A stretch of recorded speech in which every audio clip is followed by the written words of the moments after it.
আসসালামু আলাইকুম রহমতুল্লাহি ওবরকাতুহু। সম্মানিত দর্শক, আমাদের রাজনৈতিক অঙ্গনে অতি সম্প্রতি একটি গুরুত্বপূর্ণ ঘটনা ঘটে গিয়েছে। আপাত দৃষ্টিতে আপনার কাছে মনে হতে পারে যে এটি একটি চিরাচরিত সাধারণ ঘটনা, কিন্তু বাস্তবতা হলো যে এই ঘটনার পেছনে দেশি এবং বিদেশি যে চক্রান্ত রয়েছে এবং এই ঘটনার কারণে আগামী দিনে বাংলাদেশের রাজনীতির ক্ষমতার যেভাবে পট পরিবর্তন হওয়ার আশঙ্কা দেখা দিয়েছে, একইভাবে এই ঘটনা দ্বারা পুরো রাজনীতির যে মেরুকরণ, রাজনীতির যে চরিত্র আগামী দিনে পাল্টে যাওয়ার মতো ভয়াবহ পরিস্থিতি তৈরি হয়েছে। যে ঘটনা নিয়ে এত লম্বা ভূমিকা টানলাম, সে ঘটনা হলো হিজবুত তাহরির নামক একটি সংগঠন। তারা ঢাকার বায়তুল মোকাররমের সামনে নজিরবিহীন একটি বিক্ষোভ সমাবেশ করেছে। তারা কি সমাবেশ করেছে? তারা বাংলাদেশে একটি খেলাফতি রাষ্ট্র চায়। তো এই মুহূর্তে পৃথিবীর কোথাও তো খেলাফতি রাষ্ট্র নেই, এমনকি আফগানিস্তানেও নেই। তাহলে তারা কেমন খেলাফত চাচ্ছেন? তুরস্কের অটোম্যান সাম্রাজ্যের মতো, আব্বাসীয় খেলাফতের মতো, কিংবা উমাইয়া খেলাফতের মতো? যদি উমাইয়া খেলাফতের কথা ধরেন, তাহলে হজরত উসমান রাদিয়াল্লাহু তাআলা আনহু-এর হত্যাকাণ্ড, তার রক্ত, পরবর্তীতে হজরত আলী রাদিয়াল্লাহু তাআলা আনহু-এর হত্যাকাণ্ড, কারবালার হত্যাকাণ্ড, ইমাম হাসান এবং ইমাম হুসাইন রাদিয়াল্লাহু তাআলা আনহু সহ ফাতেমীয় বংশের গুরুত্বপূর্ণ নেতাদের জীবনের উপর দিয়ে উমাইয়া খেলাফত প্রতিষ্ঠিত হয়েছিল। যদি আব্বাসীয় খেলাফত ধরেন, যার প্রতিষ্ঠাতা ছিলেন আবুল আব্বাস আস-সাফা, যে রাজবংশটি প্রায় ৯৫ বছর ধরে সমস্ত জাজিরাতুল আরব, অর্থাৎ আরব যে উপদ্বীপ বলা হয়, সেটা কোনটাকে আরব উপদ্বীপ বলা হয়? আপনারা লোহিত সাগর নাম শুনেছেন, রেড সি, আরব সাগরের নাম শুনেছেন, পারস্য উপসাগরের নাম শুনেছেন, ভূমধ্য সাগরের নাম শুনেছেন। তাহলে কি হলো? ভূমধ্য সাগর, পারস্য উপসাগর, তারপর লোহিত সাগর। এই লোহিত সাগরের তীরে হলো জেদ্দা, আর হলো আরব সাগর, অ্যারাবিয়ান সি বা অ্যারাবিয়ান গালফ।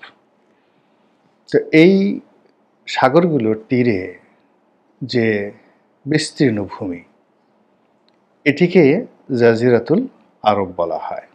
যদিও ভূমধ্য সাগরের তীরে উত্তর আফ্রিকার একটা বিরাট অংশ রয়েছে, লিবিয়া রয়েছে, মিশর রয়েছে, এবং ভূমধ্য সাগরের ঠিক অপোজিটে রয়েছে ইউরোপ।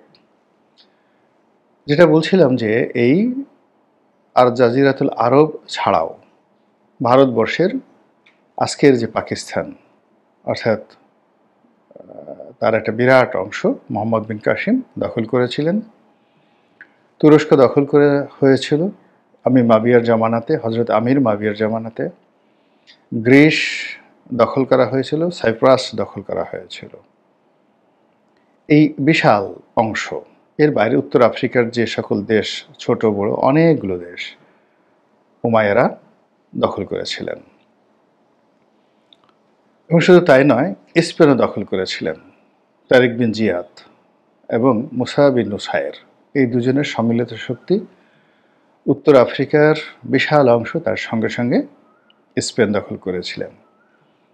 তো এই সাম্রাজ্য পরিচালনা করার জন্য উমাইয়া বংশের হাজার হাজার মানুষ রাজকর্মে নিয়োজিত ছিল, যারা ১০০ বছর ধরে রাজা হিসেবে প্রতিষ্ঠিত হয়েছিল এবং যাদের সঙ্গে মুহাম্মদ রাসূলুল্লাহ সাল্লাল্লাহু আলাইহি ওয়াসাল্লামের সরাসরি রক্তের সম্পর্ক ছিল, বৈবাহিক সূত্রে এবং পৈতৃক সূত্রে। আব্বাসীয় খেলাফতের প্রতিষ্ঠাতা আবুল আব্বাস আস-সাফা, তিনি ক্ষমতা গ্রহণ করার জন্য যে যুদ্ধ করেছিলেন, সে যুদ্ধে একজন মাত্র যুবরাজ উমাইয়া বংশের তিনি প্রাণ নিয়ে ভূমধ্যসাগর পাড়ি দিয়ে স্পেনে আসতে পেরেছিলেন। এছাড়া উমাইয়া বংশকে পরিপূর্ণভাবে একেবারে দুনিয়া থেকে বিদায় করে ফিনারে জাহান্নামা খালিদুন সেখানে পাঠিয়ে দেওয়া হয়েছিল। এখন এই উমাইয়া বংশের সবাই কি কাফের ছিলেন, মুনাফিক ছিলেন, বিধর্মী ছিলেন, নাকি তাদের মধ্যে ওলি আল্লাহ সাহাবায়ে একরাম ছিলেন? এটা ভিন্নতর প্রশ্ন। উমাইয়া বংশের কত মানুষকে খুন করা হয়েছিল? 1 লাখ, 2 লাখ নাকি 10 লাখ?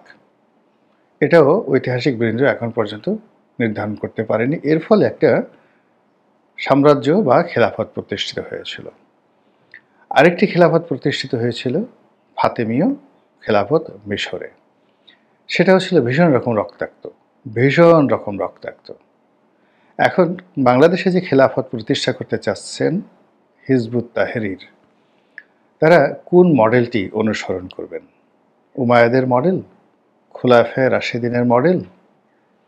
খুলাফায়ে রাশিদিনের মডেল যদি হন, তাহলে সাহাবী কোথায়, উমর কোথায়, আবু বকর কোথায়, ওসমান কোথায়, আলী কোথায়? তারা ছাড়া তো আসলে এই খুলাফায়ে রাশেদা হবে না। আপনার আমার মতো লেদু গেদু ধলা, আমলে ঠিক নেই, ইয়াকিনে ঠিক নেই, বিশ্বাসে ঠিক নেই, আকীদা ঠিক নেই, আমরা খুলাফায়ে রাশিদিন প্রতিষ্ঠা করব। এনিওয়ে, তো তারা খেলাফত প্রতিষ্ঠা করার জন্য কেবল বাংলাদেশ নয়, সারা দুনিয়াতে তারা প্রস্তুতি নিচ্ছে সশস্ত্র বিপ্লবের, এবং তাদের সামনে বেশ কয়েকটি আইডিওলজি কাজ করছে। ইমাম মাহদী আসবেন, হযরত ঈসা আলাইহিস সালাম আসবেন, এটাকে টার্গেট করে তারা এই তাদের আন্দোলন দীর্ঘমেয়াদে চালিয়ে যাচ্ছেন। বাংলাদেশে হিজবুত তাহরির যে তৎপরতা বহুদিন থেকে ছিল, আরও অনেক দিন থেকে ছিল, এবং শেখ হাসিনার জামানাতে এটির উপর যতটা সম্ভব চাপ প্রয়োগ করে মাটির সঙ্গে মিশিয়ে দেওয়ার চেষ্টা করা হয়েছে, কিন্তু কার্যত কিছু হয়নি। অবাকের ব্যাপার হলো যে এদের এজেন্ট রয়েছে বা কর্মী রয়েছে সর্বোচ্চ পর্যায়ে, সেটা সচিব পর্যায়ে হতে পারে, জেনারেল পর্যায়ে হতে পারে, বিচারপতির পর্যায়ে হতে পারে, এবং তারা শিক্ষিত, সম্ভ্রান্ত এবং অর্থনৈতিকভাবে সচ্ছল লোকদেরকে সবসময় রিক্রুট করে, যারা সমাজে খুবই গুরুত্বপূর্ণ ভূমিকা পালন করে। এবং এর বাইরে তাদের কিছু কর্মী রয়েছে, অবশ্যই সেই কর্মী অনেকটা আহমদিয়া সম্প্রদায়ের কর্মীদের মতো, অর্থাৎ সচ্ছল, শিক্ষিত, সম্ভ্রান্ত। ফলে তাদের এক একজন কর্মী সমর্থক জাস্ট লাইক এ অ্যাটম বোমা। শিবির, ছাত্রলীগ বা ছাত্র দলের মতো বা আওয়ামী লীগ, বিএনপি, জামাতের মতো তারা রিক্রুটমেন্ট করে না। 2 নম্বর হলো যে তাদের বৈশ্বিক ইমাম রয়েছে, এবং বাংলাদেশেও একজন ইমাম রয়েছে। এই যে বাংলাদেশের ইমাম কে বা বৈশ্বিক ইমাম কে, এটি আপনি যদি হিজবুত তাহরির লোকদেরকে গুলি করে মেরে ফেলেন, ক্রস ফায়ার দেন, তারা ভুলেও নাম বলবেন না। 1। 2 নম্বর হলো এদের 99.99% লোক তাদের যে সুপ্রিম কমান্ডার, তার নাম জানেন না। এভাবেই সংগঠন গড়ে তোলা হয়। আপনার কাছে 3 জন লোক গেল, আপনি ওই 3 জন লোককেই জানবেন, তার দ্বারা উদ্বুদ্ধ হবেন। এরপর ওই যেটাকে বলা হয় মাল্টিপারপাস যে ব্যবসা বাণিজ্য, এভাবে তারা একের পর এক কমিটি গঠিত করতে থাকে, সংগঠন বাড়াতে থাকে, কিন্তু এটার যে সম্মেলন বা অন্যান্য রাজনৈতিক দলের মতো কর্মকাণ্ড তারা করে না। বাংলাদেশে জুলাই আগস্ট বিপ্লবের যে পট পরিবর্তন হলো, বলা হয়ে থাকে যে এই পট পরিবর্তনের সবচেয়ে বেশি লাভবান হয়েছে হিজবুত তাহরির। সকল বড় বড় পদগুলোতে জামাত বা বিএনপি যাদেরকে রিকমেন্ড করে ঢুকিয়েছে, তাদের বেশিরভাগই হিজবুত তাহরির লোক। 1। 2 নম্বর হলো যে এই সময়টিতে হিজবুত তাহরির প্রকাশ্যে তাদের কর্মকাণ্ড তারা চালাচ্ছেন, যেটি অতীতে কখনোই সম্ভব নয়। এবং ইউরোপ এবং আমেরিকাতে হিজবুত তাহরির যে সংগঠনটি, এটি নিষিদ্ধ এবং জঙ্গি সংগঠন, যদিও বাংলাদেশে এটি নিষিদ্ধ এবং জঙ্গি সংগঠন হিসেবে অনেক আগে তালিকাভুক্ত রয়েছে। তো এখন যে সমস্যাটা দেখা দিয়েছে, এই সময়টিতে যখন ভারত কোনো অবস্থাতে আমাদের সঙ্গে রাজনৈতিক বন্ধুত্ব করছেন না, আমেরিকা দোটানায়, ডক্টর মোহাম্মদ ইউনূস কতদিন ক্ষমতায় থাকবেন কি থাকবেন না, তার কথাবার্তা এবং তার বাক্য এবং তার হাসি, চোখের চাহনি কোনো কিছু দেখে স্বয়ং ফেরেশতারাও এটা বুঝতে পারছেন না। তিনি কি চান তিনি জানেন, আর তার মালিক আল্লাহ রাব্বুল আলামিন জানেন। এবং আমাদের দেশের একটা সমস্যা হলো যে কোনোভাবে আপনি যদি ক্ষমতায় বসে যেতে পারেন, একটা নির্দিষ্ট সময় পর্যন্ত আপনি মানুষকে বিভ্রান্ত করতে পারেন, ভয় দেখাতে পারেন। তো কাজেই ডক্টর মোহাম্মদ ইউনূস যদি ক্ষমতা না ছাড়েন, তবে তার বিরুদ্ধে আবার আন্দোলন করা লাগবে, এবং সেটা কত বছর সেটাও আমরা কেউ জানি না। তৃতীয়ত, যারা বিরোধী রাজনৈতিক দল রয়েছে তারা স্পষ্টতই 2 থেকে 3টি গ্রুপে বিভক্ত হয়ে পড়েছে।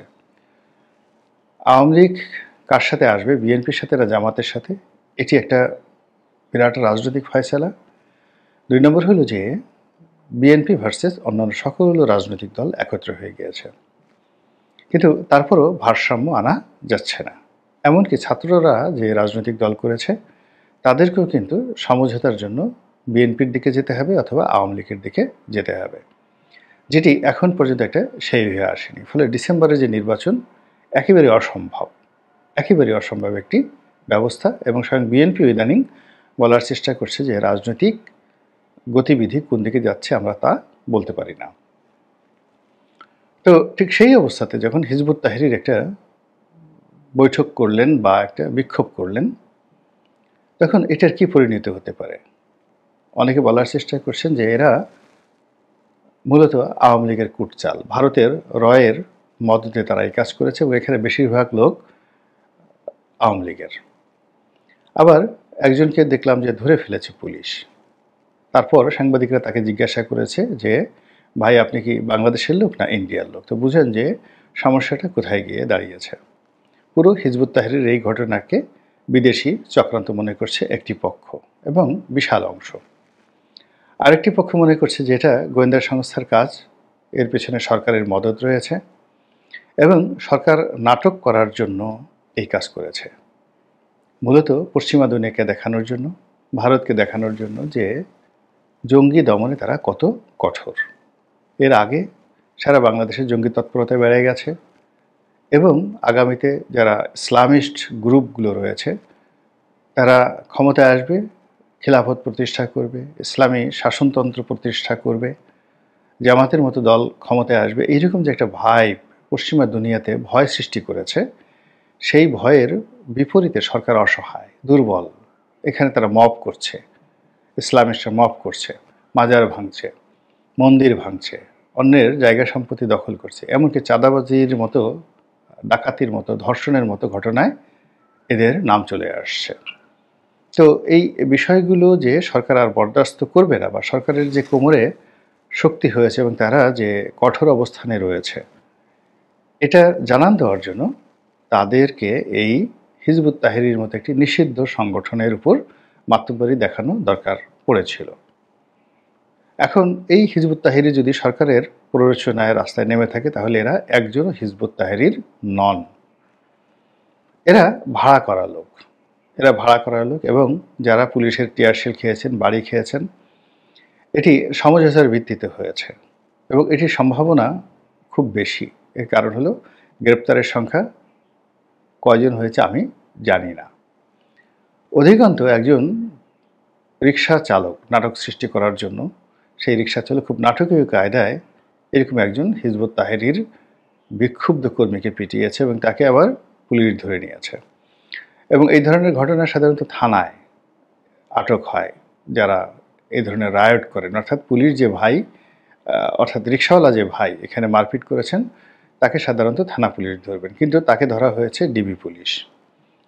তো ডিবি পুলিশের আবার কেন্দ্রীয় অফিসে গিয়ে একজন উপদেষ্টা, তিনি আবার তাকে বীরের বেশে ছাড়িয়ে নিয়েছেন। এখন এখানে দেখেন অনেকগুলো আইনের ব্যত্যয় ঘটেছে। থানা পুলিশের পরিবর্তে ডিবি পুলিশ, এরকম একটা ঘটনা ডিবি পুলিশ সাধারণত গ্রেপ্তার করে না, ডিবি পুলিশ এখানে জানারই কথা না। তারপর আবার ডিবি পুলিশে যখন ধরলো, সেখান থেকে গিয়ে একজন উপদেষ্টা আইন কানুনের তোয়াক্কা না করে তাকে সেখান থেকে ছাড়িয়ে আনলেন। তো এই বিষয়গুলো আপনাকে কি মেসেজ দিচ্ছে? আমি যেটা বুঝতে পেরেছি সেটা হলো রাজনীতি জটিল হচ্ছে, ক্ষমতার যে মোহ এটি অনেক মানুষকে পেয়ে বসেছে। ক্ষমতায় যাওয়ার বাসনা যেভাবে মানুষকে তাড়িত করছে, একটি গ্রুপকে আবার ক্ষমতায় থাকার উদগ্র বাসনা, এটিও অনেককে পাগল বানিয়ে ফেলেছে। ফলে অতীতে যে সকল মানুষ ক্ষমতায় থাকার জন্য নানা রকম জঙ্গি নাটক করেছে, নানা রকম তৎপরতা চালিয়েছে, তার ধারাবাহিকতা থেকে আমরা এই বর্তমান জমানাতেও রক্ষা পাচ্ছি না। মহান আল্লাহ আমাদের সবাইকে হেদায়েত দান করুন এবং হেফাজত করুন। আসসালামু আলাইকুম ওয়া রাহমাতুল্লাহি ওয়া বারাকাতুহু।